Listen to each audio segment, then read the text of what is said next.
Hello and welcome back. Let me begin by saying that my voice is a little bit froggy here. That's because I'm recovering from a cold, so I was going to try to power through this without coughing too very much. Reason being, I've had some viewers that are specifically looking for this review, so I figured I didn't want to wait. What I have here in front of me is a shock saber from Ultrasabers equipped with their newest technology, which is the Diamond board. Primarily I'm going to be talking about the Diamond board, but let me cover the shock saber as a design real quick. Ultrasabers has a reputation for having sabers that are large and kind of plain sometimes. Now for me, that kind of plain is actually an advantage.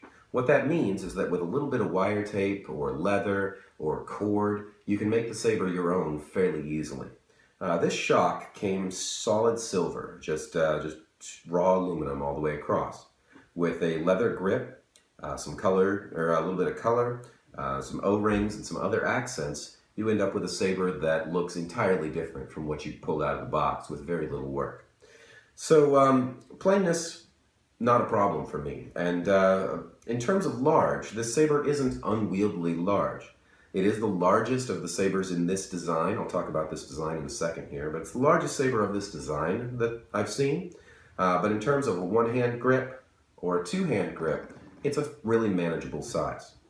Now this saber is actually inspired by Revan's saber in the Knights of the Old Republic video game. It's not screen accurate, but the design of it is reminiscent enough of Revan's saber that it's recognizable and it works as part of a costume. The shock saber is also the lowest end saber that Ultrasabers makes that has a detachable emitter and pommel that are MHS or modular hilt system compatible, so you can swap them in and out. It also comes standard with a CoverTech clip, which they charge you extra to install on a lot of other models. In terms of how this hangs, this is actually my second favorite saber in the way that it hangs from my belt. So it hangs very well, actually, a lot better than a lot of the other Ultrasabers that I've had. So that's the hilt design. In terms of handling, real quick, the point of balance is right in here on the emitter. So that's actually really convenient. I shot a video recently using this in some practice routines. And it rotates very tightly right here, and it actually, this thing right here, this divot, works as a choke point, but also allows you to do some rolls up and down an arm that I haven't been able to do with some of my other sabers. So pretty nice design overall. So now let's get on to the board. Before I look at the Diamond board, I want to look at the predecessor of the Diamond board, which is the Emerald board. Okay, in an Emerald saber, this here is a 4-channel Emerald drive. You had one board for the sound. This is the Obsidian soundboard right here. It's the same one that they install if you didn't get the Emerald board. The Obsidian board has been through 4 generations. This is a generation 3, which is still one of the newer ones that they're selling. The 4 is an upgrade. But we've got that board up here on top. It's got that black backing. Now, some people get down on them for this black backing. Ultrasabers says it's for protection. I've heard some people say that it makes the board overheat. I have had neither of those things be the case. I've never had an Ultrasabers board overheat or go bad. I have also never had it take damage that would require this kind of protection. So, and I put my sabers through a lot. You can tell my battery pack here is glued back together. In terms of the black, I'm neither here nor there on it. It does give it a distinctive look, but I'll let other people deal with that one. The Obsidian board had a mini USB port right here that plugged into the computer that allowed you to customize it. Okay, you could load whatever sounds you wanted on that thing. The Emerald board is a series of other boards on the other side. Okay, you can see 3 boards down here on the bottom stacked on top of each other. That's the 4-channel Emerald. It has its own port for connecting to the computer. So what that means is when you want to program the sound, you have to plug in this. To program the light, you had to unplug that of the sound, plug in this, and reattach it to the launcher. All right, that was a little bit cumbersome, but not too very bad. But 4 boards overall for the 4-channel Emerald. All right, let's compare that to what's under the hood in a Diamond saber.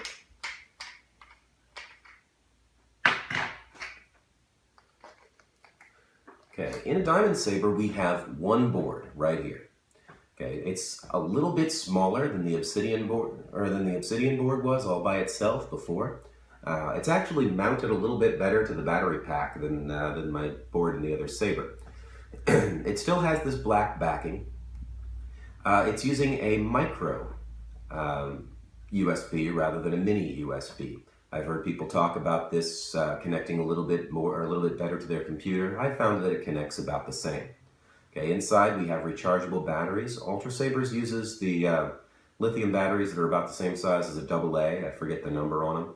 As opposed to the larger 18650s, I think they are, that a lot of other people use. Again, that's neither here nor there. It powers just fine. I actually have a recharge port in this, so I don't even have to pull these out, which is really handy. It costs a lot, but I love this feature. So at any rate, one board, same black covering, controls all of the features, light and sound. This is the new Diamond board. All right, we go ahead and put this back together.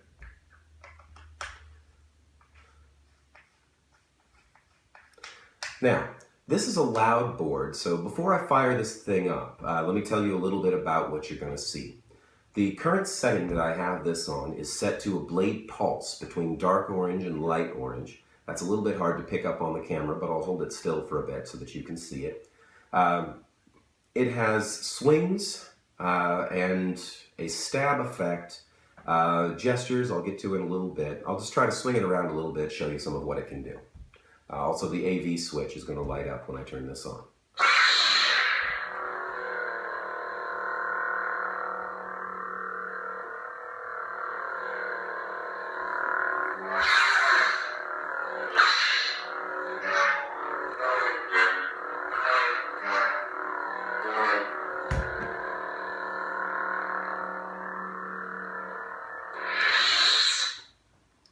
Okay, now one thing that you might have noticed is it takes a little bit longer to turn off the Diamond board than it does some of the other Ultrasabers. It's, I think, like a 3-second push button rather than a 1. Might be a little bit shorter than that. Just takes a little bit of patience, a little bit of getting used to. It's not a deal breaker for me. As you can see from the get-go, a lot of the same features that you had on the Emerald were there, were still here. The pulse, I could have set it to a flicker as well had I wanted to. The sounds, the flash on clash, all of that is programmable. If I plug it into the computer, I can set those flash on clashes to any clash, any duration. I can set the power up and power down to anything that I like. I can set a flicker or a pulse or a color cycle. I'll show you that in a little bit. Let me show you a little bit about what's different about the Diamond board.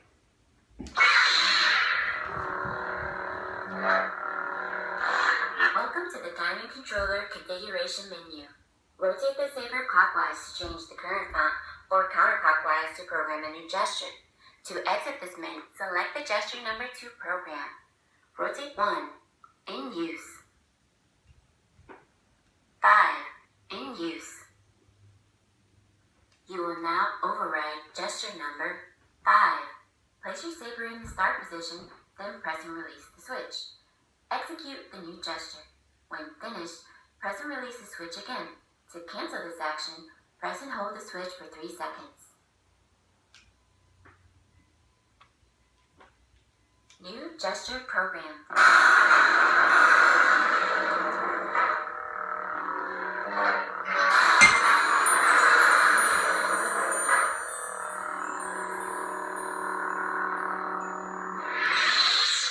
I got my lamp there when I was doing that, but that was the gesture command, and this is also your first introduction to Felicia. Felicia is what I have named the menu voice. I'll talk about her a little bit later down the road, and there's a real good reason she's named Felicia. The gesture control, you program any gesture that you like, and presumably they've said that these gestures can be of any duration, so it could be a whole kata. After you've executed the gesture, it executes a force effect. That's a light effect you saw here with a dark blue, and a force sound. Let's show you the other side of that.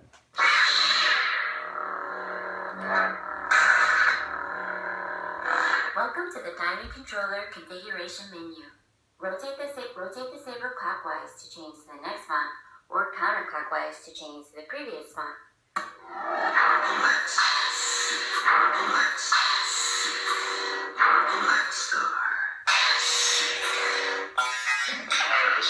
Episode 2.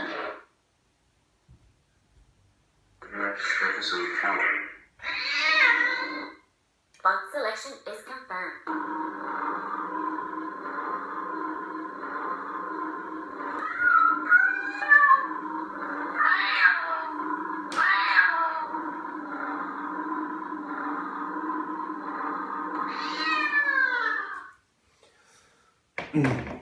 Alright, so now you've seen both sides of things, the gesture selection and the font selection. You notice that the menu took me a couple tries to get into. It can be a bit tricky. I actually had to turn up the sensitivity on this thing to actually be able to do it even remotely reliably. It's keyed to a rotation. You have to rotate twice clockwise to get into the menu while the button is being pushed. So it's really hard to get in it's impossible to get in accidentally, pretty much. It's sometimes difficult to get in intentionally. Once you get into that menu, you hear Felicia tell you about how to navigate the menu. Clockwise turn gets you into a font selection, and you can cycle through the fonts clockwise and counterclockwise. Counterclockwise gets you into gestures, and you can set gestures as I showed you a little bit ago. You may also have noticed as I was going through that, it sometimes has difficulty recognizing the difference between a clockwise and counterclockwise turn. Okay, I've been trying to do it like this. You saw me also doing it like this. This is what Emery suggested in the tutorial videos. Both of them sometimes lead to the desired effect and sometimes lead the opposite direction. It's not a real big deal unless you end up accidentally in the gesture selection. Then you have to back out of that to get back into the font selection. You also saw in that font that I chose, the most annoying font that I have with the cat voices, you saw it cycling between every color of the rainbow on the hum. Okay, now that's another thing that the Diamond does. I can set any special effect of any duration, and with the Diamond you key it to the sound effects.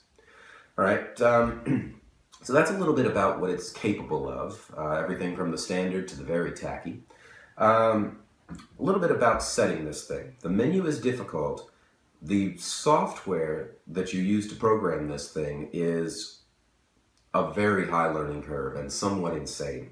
To get that cat font on there, it took me, 45 minutes. And I was working with lighting effects that were already there for another sound font.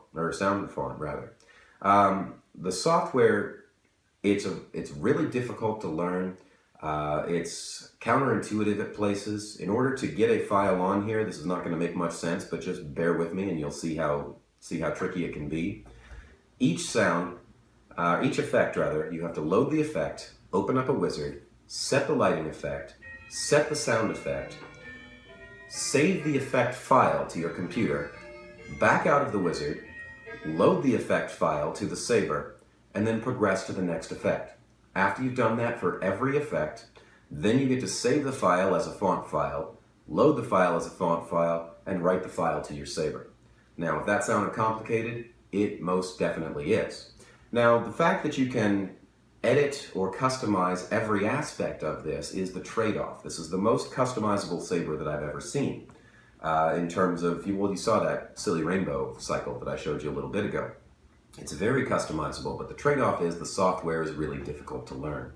There's a lot of redundancy in it right now, and it's my understanding after talking with some techs at Ultrasabers that that's one of the things that they're working on and that's going to get better with another version. So overall determination on this thing. No, actually one last thing, other features that they've added to it. You saw the force effect on the gesture. They've also added a stab effect, and they've added a spin effect. The spin effect I have turned off on every font on here, because if you're doing spin routines, that is the only sound effect that you get. Okay, the spin effect is when the saber detects a full spin, it releases a specific effect. It's not the clash and it's not the swing. Again, I've turned it off, but it's on there. Alright, so overall evaluation of it. The compactness of the board is very nice. Again, I'm neither here nor there on the black. Connection, not a real problem for me. The features that it contains, some of them, I could take them or leave them. The gestures, I don't really see myself using more than one or two gestures ever, but I can understand how for a lot of people that might be a really neat feature. The spin effect, I don't see myself ever turning that sucker back on, but for some people, if you're dueling, a spin is a very different motion, and a duelist, if they're going to do a flourish, could trigger a completely separate sound effect or lighting effect. So that would be useful for them, not for me. The swings, the stabs, the slashes, or clashes rather, all of that's still in here and it works really well. It has controls that allow you to adjust the sensitivity of them. So the effects are nice. There's a lot here, even if you don't use all of it. The only problems that I have with this saber are software related. One of them is the firmware.